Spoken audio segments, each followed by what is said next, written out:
સ્થાનિક સ્વરાજની ચૂંટણીમાં ઈડબ્લ્યુએસ લાગુ કરવા માટે માંગ કરાઈ છે। પાટીદાર આગેવાન વરુણ પટેલની ચર્ચાસ્પદ પોસ્ટ સામે આવી દૂધસાગર ડેરીમાં પ્રતિનિધિત્વનો ઉલ્લેખ કર્યો છે। સહકારી ક્ષેત્રે પાટીદારનો રાજકીય રકાસ વરુણ પટેલ દ્વારા નિવેદન આપવામાં આવ્યું છે। ત્યારે ઈડબ્લ્યુએસ લાગુ નહીં થાય તો પાટીદારોનું રાજકીય પતન શરૂ થશે। દૂરબીનથી પણ રાજકારણમાં પાટીદાર શોધ્યો નહીં મળે।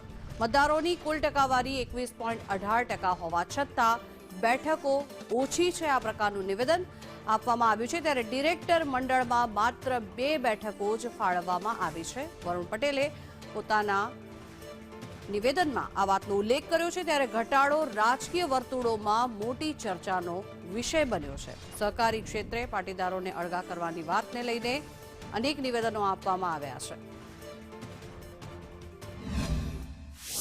મેં જે વાત કરી તે એ કોઈ એક ડેરીના ચૂંટણીના પ્રતિનિધિત્વની વાત નથી, પણ પાટીદારોના રાજકીય પતનની શરૂઆત કરવાની જે શરૂઆત થઈ છે, વાત મારી એ છે।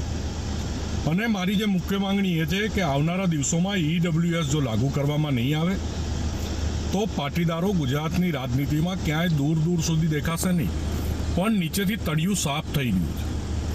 એક પછીને એક ગ્રામ્ય કક્ષાએથી, તાલુકા કક્ષાએથી, જિલ્લા કક્ષાએથી અને સહકાર ક્ષેત્રેથી પાટીદાર સમાજનું રાજકીય અસ્તિત્વ ખતમ કરવાની બહુ મોટી